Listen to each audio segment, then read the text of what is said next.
One. Hi, everyone. This is Rico Figliolini, host of Peachtree Corners Life here in the city of Peachtree Corners, Gwinnett County, Georgia. I'm here with our Community Development Director, Shaun Adams. Hey, Shaun.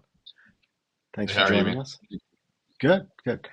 Before we get started, and we're going to be discussing the land use moratorium that's been in effect for almost 6 months. But before that, I just want to say thank you to EV Remodeling Inc. for being a sponsor, not only of our magazines and our journalism, but these podcasts as well. So you should visit them. They're a design build firm here in Peachtree Corners. Eli will take care of you. He's a great guy. The company is called EV Remodeling, and you should go to evremodelinginc.com and visit them. Some great pictures of what he's done over the past few months. You could browse right through there and then reach out to him. So let's get right into it. The moratorium is just more than halfway through.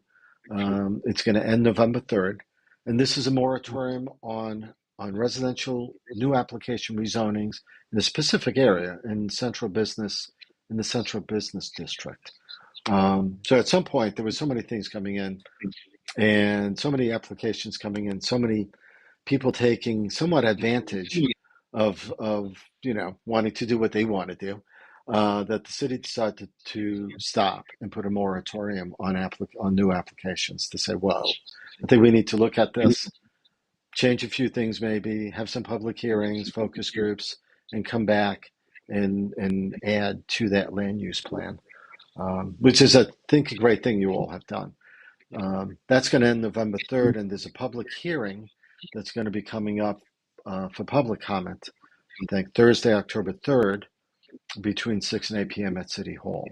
So we'll get into that, but I want Shaun, if you wouldn't mind explaining a little bit about why the moratorium briefly was put in place and where you all, where the city's at, what the timeline has been actually moving forward on that. Sure thing. So, as you indicated, Central Business District, just to help people out, if you really think from Holcomb Bridge Road up 141 to into the Forum Town Center area, that's kind of our Central Business District area. Right. This plan within that is really going to focus on our commercial office portion of it. So, Tech Park, Spalding Triangle, Corners Parkway, those areas up and around 141. And, so about 4 months in, and what we've kind of done so far, one of the biggest things that we've done is an asset inventory. We really took a look at our underutilized spaces, vacancy rates, condition assessments, what approvals for redevelopments have occurred so far, but maybe haven't come out of the ground yet. Looked at our existing proposed trails. We have a trail study. We have some that are already in design and underway or built, but we have others proposed. But those proposals are largely based off of where we kind of have a path of least resistance through properties or easements. But as redevelopments come into play, there could be opportunities to maybe realign the trail so it makes more sense based off what's coming down in the future. And so first couple months took a lot of time taking a look at that and understanding where we are. We looked at about 100 commercial office buildings. So that was good feedback to use for now and in the future. August, September, we had a couple of focus groups. One of the first ones we did was with a combination of some of our existing board members from Planning Commission, and our two authorities, our Downtown Development Authority and our Redevelopment Authority. And what's great about their feedback is not only do they have a level of industry expertise that runs the gamut from real estate to finance to development to engineering, but they're all residents who care about seeing how our city moves forward. And so that was a good group. We had about 18 in total there, which for a focus group is a good size. Yeah. Our consultants kind of ran that meeting. We showed them our map of the, this asset inventory that we did, kind of used that as a jumping off point. And then we turned around a few weeks later and did the same with some of our brokers and office owners in the area that do a lot of business here to help kind of learn what are they hearing, whether they're broker who's representing a building for sale or they're representing tenants looking to lease up, and understanding when they're showing buildings with their tenants, why are they choosing here versus why are they going to Alpharetta or somewhere else? What's missing? And so we got a lot of good feedback as a part of that focus group. And as you've mentioned, public engagement meeting October 3rd. We're going to take kind of what we have to date, bring that to them. It will be in council chambers from 6 to 8 p.m. It's an open house style. And, so just kind of help everybody out with that. We will have representatives check them in, kind of give them a one page, if you will, of what we have, what they're going to see. Hmm. Using council chambers will be great because we have the TVs down the sides where we'll have that map Right. up. So Right. no matter where they are in the room, they can see the map. We'll probably have 4 to 6 stations, each one kind of representing a different subsection, if you will, of the central business district. And we'll have both staff and consultant representation at each of those so that people can come in, they can ask questions about what they're seeing. We'll have boards there. And if you remember during the comp plan update process about 2 years ago, or a little Yeah. less than 2 years ago, Right. people were able to put dots in, provide feedback based off of Right. certain questions. So, one of the benefits of Kimley Horn being our consultant on the small area plan is they were also the consultants on the comp plan. So they have all of that data that the public gave previously. Excellent. So one of the things we wanted to do is, as a refresher as well, is say, here's what you said 18 to 24 months ago Mm. as it relates to the central business district. Here is what the business community has said through our broker owner focus groups or other focus groups we did this time. What do you see? What has changed for you in the last 18 to 24 months based off of the feedback provided? Or for those of you who weren't either in the community at that time or for whatever reason weren't able to be a part of those sessions, Right. your input can come in as well. So this is building upon the input that we had and helping understand what's changed. And by having that data there, I think it's good for the community to see, oh yeah, this is what we thought back Hmm. then. I agree with that still, or you know what, based off of XYZ, I think it should be something different, and here's my input. And so we can bring all that together. And then with that, we have a good 6 week time period before it would be set to go before Planning Commission in November and Council in December. Both of those times, of course, will be public hearings where the community Right. will be able to provide additional input as you would in a typical process. All right. So I have a couple of questions that pop up just because of the discussion here. Was there any surprises you found when your group did the asset inventory of 100 buildings, right? Because we all have an impression of what we think is going on, but were there any surprises that you found while you were doing that? You know, um, there's quite a few that are, and of course, the vacancy aspect of things. The trick is we're using CoStar, which may not always be accurate, but Hmm. kind of seeing the number of buildings that kind of have a vacancy rate currently of 50% or more. Um, I would say a surprise in a good way is how some of these areas naturally kind of blended together in terms of where we have needs for activation of underutilized space instead of it being just pockets here and there. It's actually there's kind of a Corners Parkway area. You think about some of the properties over there. There's a Right. lot of parking, small building. So Yeah. it's kind of nice to see kind of how these nodes may have formed throughout that process. Hmm. And another thing is nicely so how few properties it would take to connect key pieces of our trail Hmm. and where some of our hubs are naturally already starting to take shape to say okay, if a couple of things go in the right direction or if we can time these right, then we can connect key stretches of trail through Tech Park that could allow people to run from office to the forum or wherever to their home and not have to get in a car. Did you find, as you were doing those asset inventories, I don't know how detailed it was, but types of businesses in there, did you all notice any shift or difference over the, I don't know if, even how you would quantify that necessarily without going back a few years, but seeing the turnover maybe is probably the better question over the last 5, 6 years.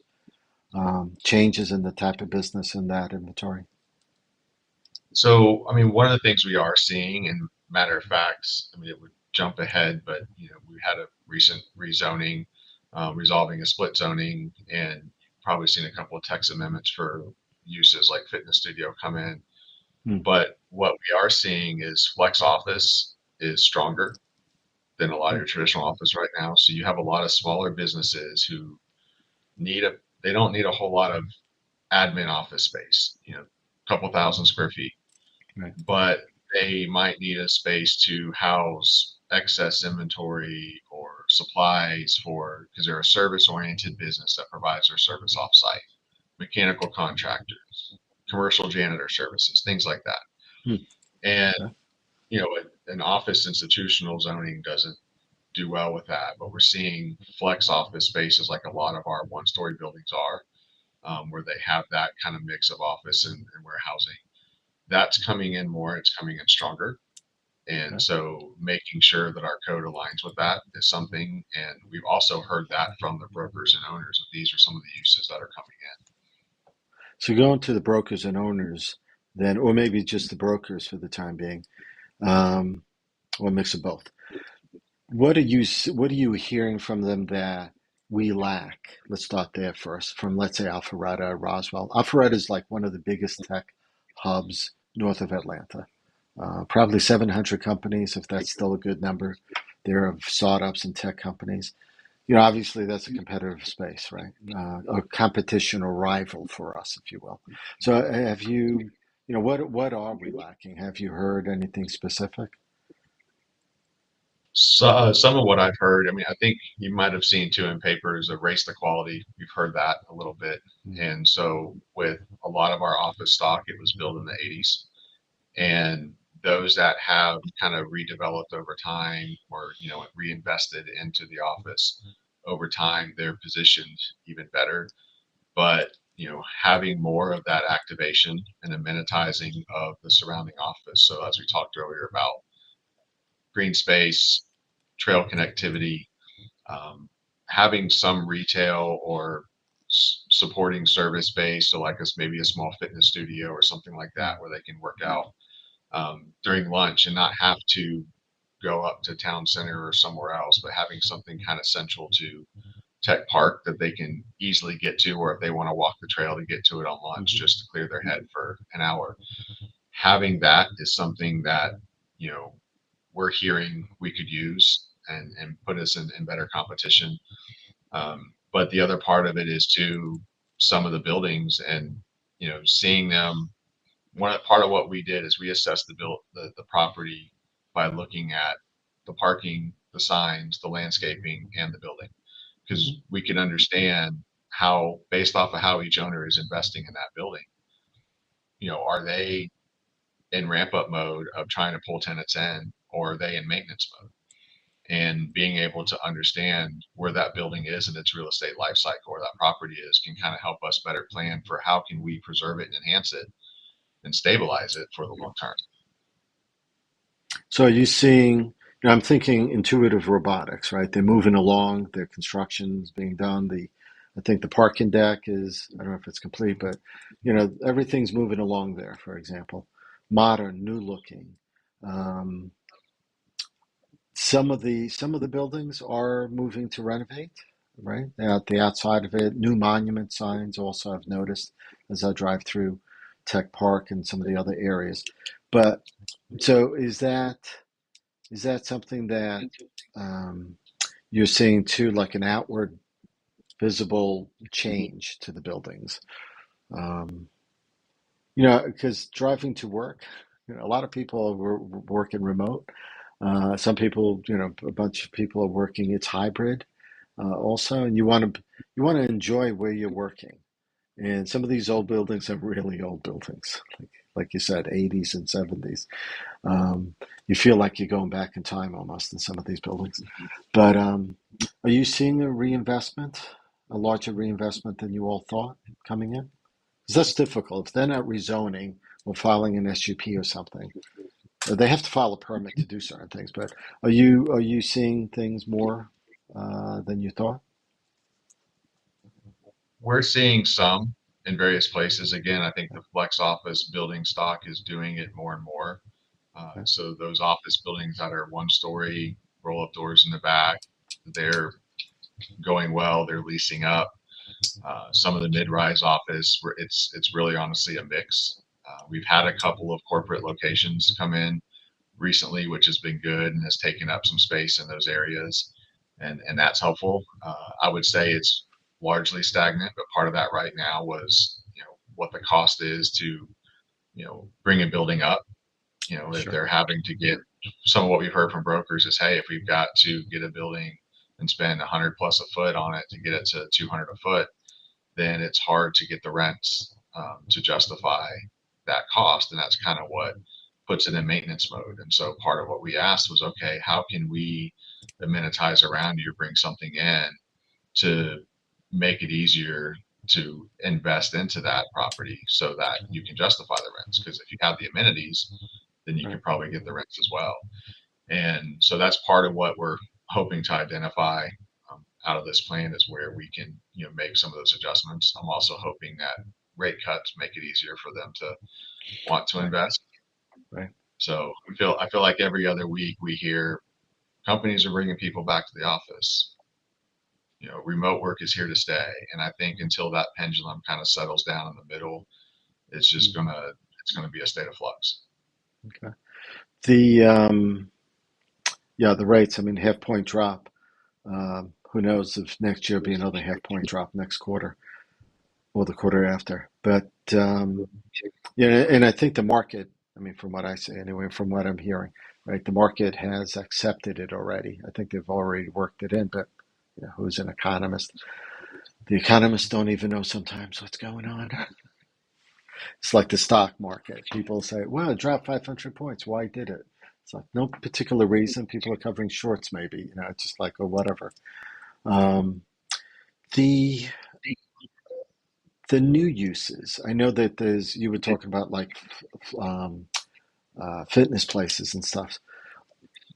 What type of new uses are you seeing that the city has to sort of work into the regulations that don't exist? Like that's not enumerated out there. Are there Well, specific ones? so using fitness studio as an example, Yeah. we have health and fitness centers in our code currently, and they're in C2. And that typically is your LA Fitnesses, things of that nature. Hmm. And so when you think about Stretch Lab and cryotherapy and alloy personal training and some of those ones that you see in the forum, they can go in under that already because it's a C2 or it's a mixed use development, but C2 uses are allowed in there. What we are finding is some of our buildings that are office buildings, either zoned O and I or zoned M1, those uses aren't contemplated because they tend to be retail heavy. But on a smaller scale, 4,000 square foot fitness studio or CrossFit box or something like that may be a good amenity to put in the main floor of an office building to support the tenants that are there. But our code wasn't allowing for it. So as we identify some of those uses, we're trying to make sure that okay, we're not opening a Pandora's box of allowing them to go somewhere where they don't make sense. But as long as they're accessory and supporting to the overall office environment, then we want to allow that. So that's one great example, and that's why that one was put in there. The kind of social hobbyist clubs that you've seen, talked Hmm. a little bit about the car storage, car club. I've seen golf simulator clubs come in that kind of blend a business club environment, but have that simulator component to it. I've seen those in different jurisdictions and just wanting to make sure that if it's something that fits in an office building as it currently stands and can be, a supporting amenity and draw an attraction to the tenants there, then we want to make sure our code, allows for it because that's only going to help them lease it up. Right. I think we at some point talked about, I think Brian Johnson and I at some point talked about, um, well, at least I brought it up, about uses, a larger use, if you will. I'm always you know, thinking that there's 500 acres there. And like you said before, just because of the nature of the beast, some things evolve, these nodes are created and such. Is there even thought or discussion? Have you heard from brokers on bringing in larger campus type development into an area? Like, I mean, GSU, for example, has several satellite campuses throughout the city, one in Dunwoody, for example. Georgia Tech has done that, I think, or UGA in several ways, places. And that's just education hubs like that. Has that ever come up? Or even has, because we're autonomous vehicle and autonomous smart city focused, there's also, um, um, was it like biofabrication, pharmaceutical companies, those types of companies? Just a different, have you heard anything or has anyone talked about that, like diversifying the type of businesses here in the city? I mean, from an economic development standpoint, I know our team is certainly looking out there and trying to attract whether it's suppliers to some of our existing, companies that are here in the area, the Hmm. intuitives of the world, people of that nature. Also, life sciences, those types of groups, certainly wanting to try to attract them in where we can using Curiosity Lab and Right. what we do there to maintain that technology focus of Tech Park. We don't want to lose that where we are. So we're hoping that by doing more and maybe even looking at opportunities for the testing that goes on in Curiosity Lab, thinking about it on a larger scale than, you know, a test track or a Hmm. facility, but where are opportunities to partner with businesses within the area to test certain technologies, maybe on their property or around it, that type of thing. I mean, I'm not in the middle of that every day. That's Hmm. more kind of the ECDEP side, but I certainly touch it and support it where I can.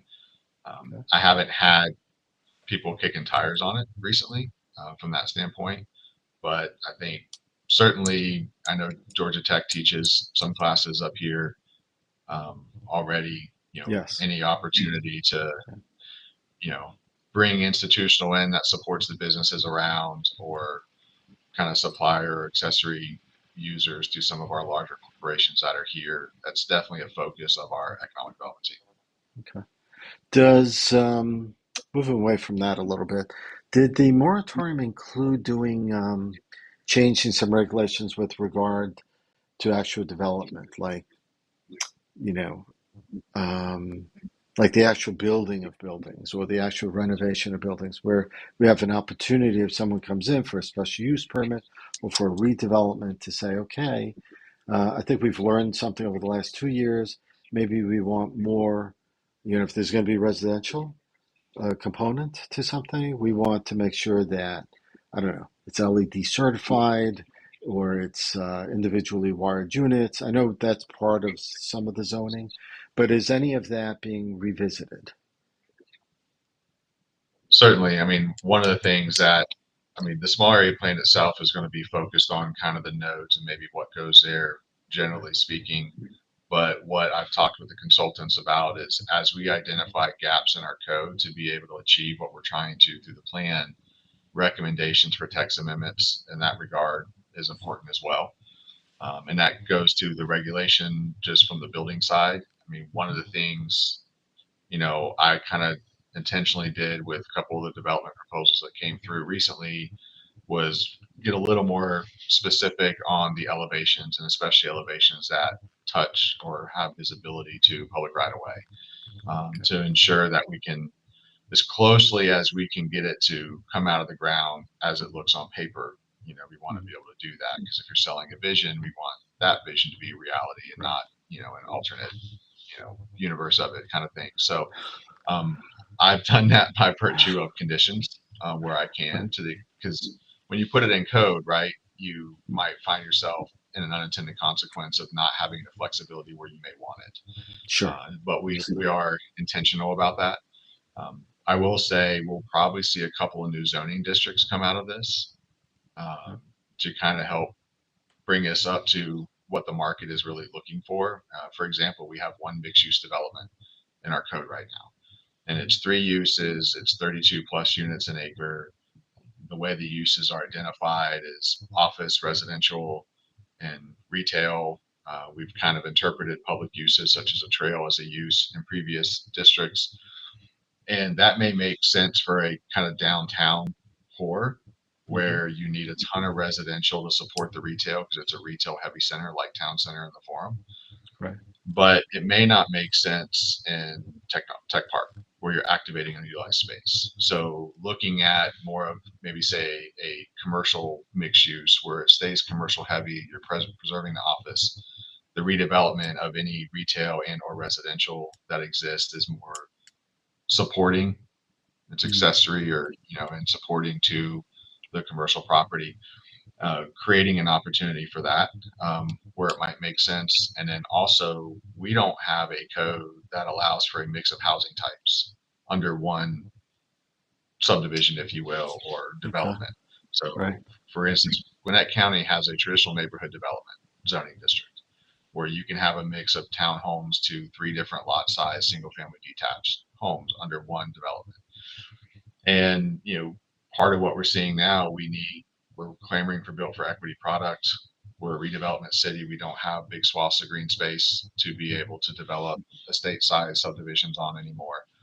So how can we be creative about the space that we have, the infill opportunities we have to put, developments on there that attract the buyers that we need?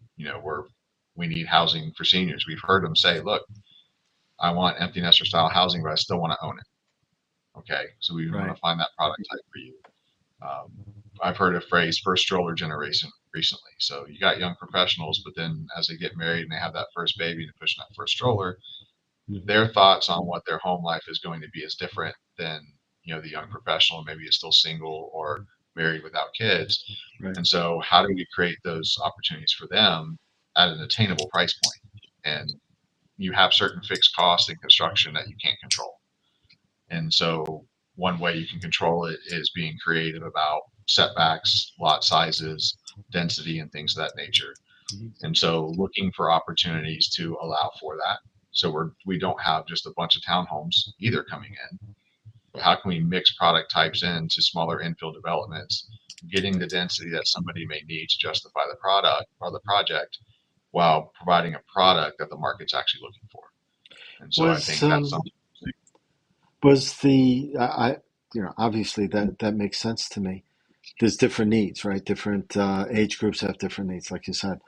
And some of them may not want the large land, but they may want. I've seen developments like, for example, I think it was Trilith, Georgia. That's where the Mhm. big studio is.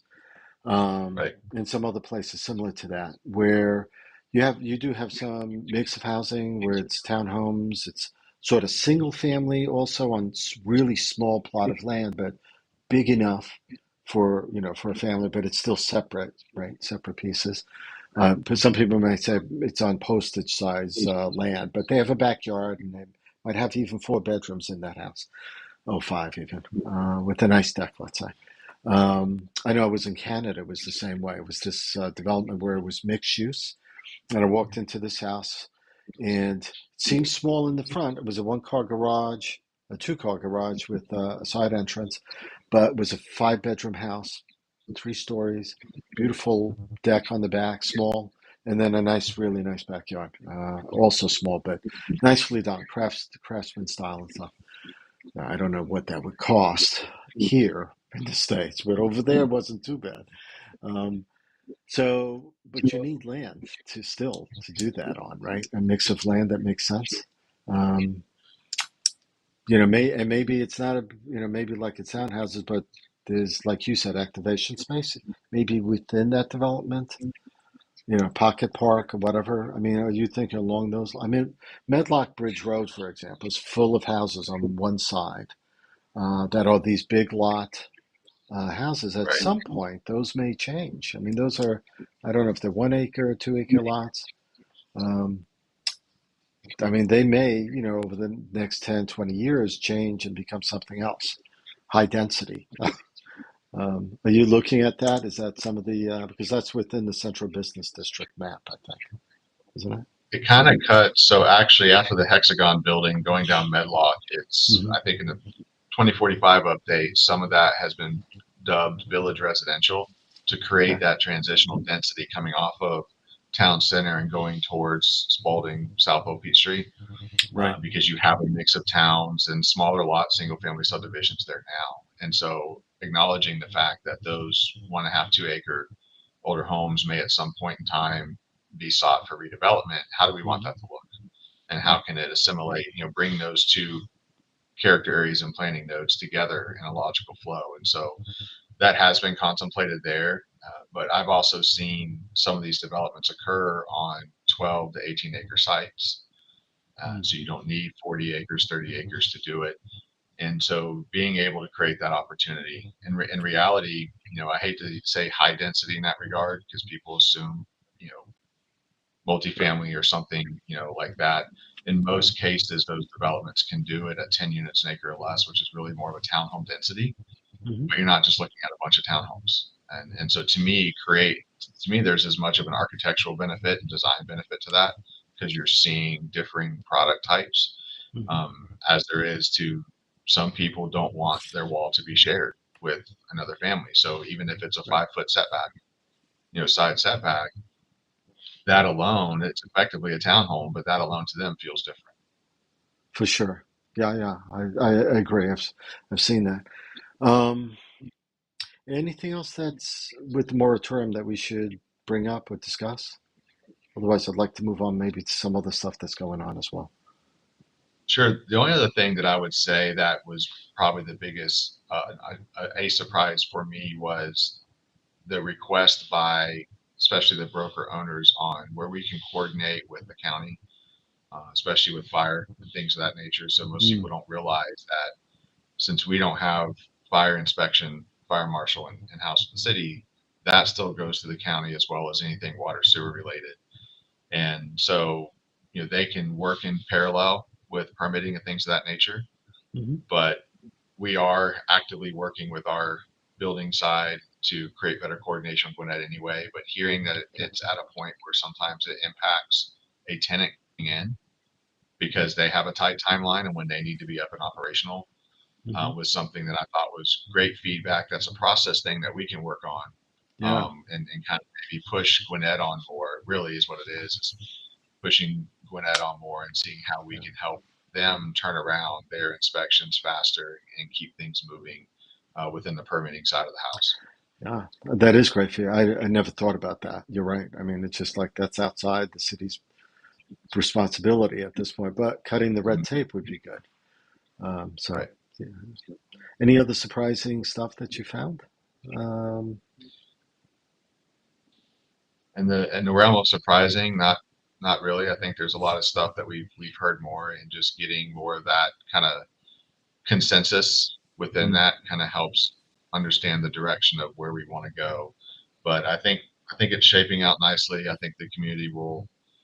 I look forward to more of their feedback, and really, if anything, being able, since I wasn't on staff when the update happened 2 years ago, but being a right. resident, I attended a couple of those myself. Um, I really look forward to seeing, to the extent that there are changes in the thought process just in the last two Mm, years. From the update yes. to now, I'm really looking Yeah. forward to that feedback and seeing how we can implement it into this proposal and make this time well worth it. Yeah. Interesting. I'm sure there will be more unique feedback. I mean, there's a lot more people that have come in over the last 2 years. So it'll be interesting. Um, Moving away from this for a little bit, um, the what are the developments or what other things are coming up that people should be aware of over the next 2 months besides this that you're aware of? So on the new front, I mean, I guess one last thing I would say that kind of transition us is, I know we've talked about 25 Tech Park South before, the 13 condos, but as a part of that, they're agreeing to provide the easement for a trail connection around that lake. So we already have existing trail around the Ashray site. We already have agreement in principle from other office owners to extend it through them, which will now connect to this. So this gets us mostly around Technology Park Lake with that trail. So just an example of Cool. when a redevelopment opportunity comes in, being able to partner with them to get those other public facing amenities and make it happen faster than what it would if we had to just go piece by piece on our own around. So that Yeah. has been approved, and so we would expect to see that take shape. That is a conversion, and then, but outside of that, we don't have any residential developments or anything right now in the Mhm. pipeline. Uh, what is upcoming on council next week is a second read on the text amendment for the townhome district, the RTH residential townhome district. Currently, the density on it is 8 units an acre. We're proposing to go to 10 units an acre, which is consistent with what Gwinnett County does and they've done for a few years and seen it in other jurisdictions. And, it's an up to. So it's a situation where we're in a position where we need housing stock where we can. We're clamoring for bill for equity housing stock where we can. So in certain situations where if a couple extra units an acre make the difference from a developer saying this site only works if it's multifamily versus this site could work as townhomes, Hmm. um, then, or a built for equity product, then we want to provide that opportunity to consider it. You know, just because it says 10 units an acre, though, doesn't mean council has to thumbs up 10 units an acre. They can say, well, on this particular property, 8 units an acre makes sense. But it's a tool in the toolbox that can be used, and so that's coming before them. We have a pawn shop SUP, which will be located it's the same plaza as Tortugas on Holcomb Bridge, just north of Crooked Right, Creek. right, And so that's an SUP for that. They have a business existing in Tucker. They've been in operation there for 10 years. As people, if they were at planning commission, they heard they operated there for 10 years with no issues, had no reports. They predominantly a jewelry reseller, really. When you listen to kind of the product of what they're looking to do, the applicant even indicated in the planning commission when questions about crime and concerns of that came up to say that they made a decision a long time ago not to accept tools or anything like that because it's really hard to track and to ensure that it's legitimately brought in, and so they limit themselves predominantly to nicer jewelry, stones, things of that nature. And so they're coming before us for that SUP with council. Planning commission had recommended approval. And then we had planning commission last month, we had an in-home daycare SUP. And so that'll be first read next week in council, and it'll go before on a second read and public hearing in October. So in-home And daycare, yes, daycare like and so adult daycare or children's daycare?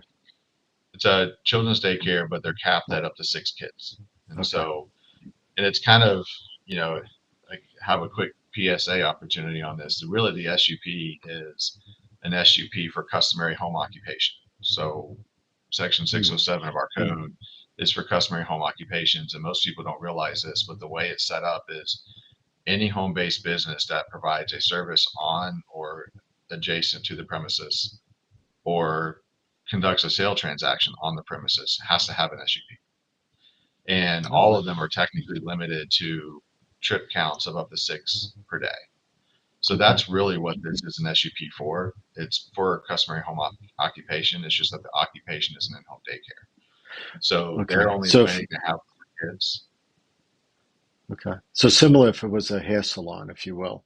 Someone was doing hair salon type work, if you will, in a home. Because I've seen that sometimes on through Gwinnett County when they, yeah. So, okay. So that makes sense. Hair salons, music teachers who give their Right. lessons on property. Hmm. Uh, if you're an accountant and you have people meet in your home, Right. that is a service. Your consulting service is being provided on site, therefore technically should have an SUP. So Mm. we know that this probably goes on a lot undetected, Right. unfortunately. Um, but that is kind of where we are with it, and so that's why they're there before us. There was a in-home daycare in the same neighborhood recently where that person stopped doing it, and this one's kind of picking it up. They're doing it under right from the start, and so that one prior to actually didn't have an SUP, came in before that was a requirement, and so it was kind of grandfathered in, if you will. So they're following the process and going through that. So we will see that in October, but it'll be first read next week. And then the last thing is actually not as much zoning, but it's zoning adjacent, which is the social recreation facility. So if you remember, we had that text amendment go through in April on the zoning side, where it's kind of Yes. dealing with like Yeah. the racing simulators, Hmm. anybody, any type of business like that. So adding that to the alcohol ordinance so that it aligns with the zoning code. So people will see that ordinance first read next week and public hearing on it in October. Okay. But that includes stuff like, I don't know, it's not, well, I mean, VR stuff and that type of stuff, laser tag or escape rooms, I guess, because that's not, there's no particular zoning for that, I don't think, right? Would that work with that? Correct. So right now, what you see most common is indoor recreation facility, but the way that is commonly defined is that the food and beverage is clearly incidental to the rec facility. So when Nitro Right, Zone was here, or when you go to a Top Golf or Mario Andretti Racing, that right, type of thing, right, the facility is taken up so much by the rec aspect that the food is smaller. But you're seeing post-COVID response again. You're seeing more businesses doing smaller footprints. mm, And so by virtue of that, their alcohol sales might be more than the 20-30% you typically see in code for the bigger ones. But they don't go over 50%, which is usually that kind of big line. And right. so our code not only didn't contemplate it in zoning, but also didn't contemplate the license for it in alcohol. And so the alcohol portion of it's now coming through, which aligns with the zoning that was adopted back in, I think, April. All right, cool. So it's never ending. The city has to constantly keep evolving and working and finding new things that they have to attend to, right? Um, We any, actually any, we actually are maintaining a list of potential as we come across things. We maintain a list of text amendments to take a look at, and then right, ultimately what we do is we research them, compare them to other jurisdictions to make sure that before we bring it forward, it truly aligns with where we're trying to go as a city and doesn't have an unintended consequence. But it's definitely a revolving situation. so I'm curious. Um, yeah, every industry has a conference or trade show. You know, do the do cities management have like trade shows where they can go to and find out what other cities are doing across the country? And is there such a thing that you do comparative? You might find new things that you never thought about even. So I would say yes by department. And so actually last week I was at the City County Institute for Georgia, which is where we get our CLEs, and we get everything there from the do's and don'ts of what other jurisdictions have experienced, recent case law decisions, the impact of that on our jurisdiction, ordinance amendments, the do's and don'ts of that.